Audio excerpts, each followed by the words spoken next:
ஹல்லேலூயா. ஆவே மரியா. ஆண்டவருக்கு நன்றி, மாதாவுக்கு நன்றி, நம்மளுடைய பங்கு தந்தை ஆல்பர்ட் அவர்களுக்கு நன்றி. இன்னைக்கு காலையில் கோயிலுக்கு வரும்பொழுது நான் நினச்சேன், வில்லியனூர் வந்திருக்கோம், நம்ம அம்மா வீட்டுக்கு வந்திருக்கோம் அப்படின்னு சொல்லிட்டு. போன வருஷம் அரவுண்ட் செப்டம்பர் அப்படி நான் சாட்சி கொடுத்துருப்பேன்னு நினைக்கிறேன். கொடுத்து முடிச்சுட்டு நான் ஊருக்கு போயிட்டேன். ஊருக்கு போய் நவம்பர் மாதம் வரைக்கும் எல்லாமே நல்லா போயிட்டுருந்தது.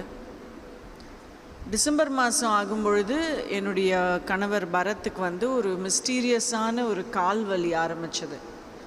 ஒரு பாதம் மட்டும் வீங்கி போய் ஒரு பயங்கர கால் வலி ஆரம்பித்தது. அவர் டாக்டர்கிட்ட போக சொன்னால் அவர் போகல. இல்லை சரியாயிடும்னு சொல்லி 27-28 நாட்கள் ஆயிடுச்சு. அது என்னன்னே டாக்டர்ஸால் கண்டுபிடிக்க முடியல.